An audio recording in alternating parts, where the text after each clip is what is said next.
Hey guys, good morning, welcome back to one more video. So ಇವತ್ತು Cambridge ಕಾಲೇಜಲ್ಲಿ campus selection ಇದೆ ಅಂತ ನಮ್ಮ ಕಾಲೇಜಲ್ಲಿ ಹೇಳಿದರು.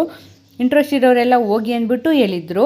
ಅದಕ್ಕೆ ಇವತ್ತು ಹೋಗೋಣ ಅಂತ ಹೇಳ್ಬಿಟ್ಟು ನಾವು ನಮ್ಮ ಫ್ರೆಂಡ್ಸ್ ಎಲ್ಲ ಮಾತಾಡಿಕೊಂಡು 9:45 ಇರಬೇಕು ಅಂತ ನಮ್ಗೆ ಇನ್ಫಾರ್ಮ್ ಮಾಡಿದರು. ಬಟ್ ನಮ್ಮ ಮಹಾತಾಯಿಗಳು ದೇವನಹಳ್ಳಿಗೆ ಬರೋದಕ್ಕೆ 10:30 ಮಾಡಿದರು. ಸೊ ಹೋದ್ರೂ ವೇಸ್ಟ್ ಆಗುತ್ತೇನೋ ಅಂದ್ಬಿಟ್ಟು ಸರ್ಗೆ ಫೋನ್ ಮಾಡಿದ್ದಕ್ಕೆ ಇಲ್ಲ ಪರವಾಗಿಲ್ಲ ಬನ್ನಿ ಅಂತ ಹೇಳಿದ್ರು. ಎದ್ದು ಬಿದ್ದು ಹೊಸಕೋಟೆಗೆ ಬಂದು ಅಲ್ಲಿ ಕೆ ಆರ್ ಪುರಂ ಬಸ್ ಹತ್ಕೊಂಡು ಟಿ ಸಿ ಪಳ್ಳಿಗೆ ಬಂದು ಅಲ್ಲಿ ಇಳ್ಕೊಂಡು ಕಾಲೇಜ್ ಹತ್ರ ರೀಚ್ ಆದ್ವಿ. ನಮ್ಮ ಸರ್ ಯಾವಾಗಲೂ ಒಂದು ಮಾತು ಹೇಳ್ತಾ ಇರ್ತಾರೆ, ನೀವು ಬರೋ ಇಂಟರ್ವ್ಯೂಗಳನ್ನೆಲ್ಲನೂ ಅಟೆಂಡ್ ಮಾಡಿರಿ, ಕೆಲಸ ಸಿಗುತ್ತೋ ಬಿಡುತ್ತೋ ಗೊತ್ತಿಲ್ಲ, ಬಟ್ ಪ್ರಾಕ್ಟೀಸು ನಿಮ್ಮನ್ನು ಪರ್ಫೆಕ್ಟ್ ಮಾಡುತ್ತೆ ಅಂತ ಹೇಳ್ತಿರ್ತಾರೆ. ಸೊ ಅದಕ್ಕಾಗಿ ನಾವು ಇವತ್ತು ಈ ಕ್ಯಾಂಪಸ್ ಸೆಲೆಕ್ಷನ್ನ ಅಟೆಂಡ್ ಮಾಡೋಕ್ಕೆ ಬಂದ್ವಿ. ಇಲ್ಲಿ ಅವ್ರ ಕಂಪ್ನಿ ಬಗ್ಗೆ ಡೆಮೋ ಕೊಟ್ಟರು, ಮತ್ತು ಆಪ್ಟಿಟ್ಯೂಡ್ ಟೆಸ್ಟು ಮಾಡಿದ್ರು, ಮತ್ತು ಊಟ ಮಾಡಿಕೊಂಡು 1:45 ಇಲ್ಲಿ ಅಟೆಂಡ್ ಆಗಿ ಅಂತ ಹೇಳಿದ್ರು. ನಾವು 1:45ಗೆ ಊಟ ಮಾಡ್ಕೊಂಡು ಆ ರೂಮಲ್ಲಿ ಅಟೆಂಡ್ ಆದ್ರಿ. ಬಟ್ ಇವು 2:45 ಆದ್ರೂ ಪತ್ತನೇ ಇಲ್ಲ.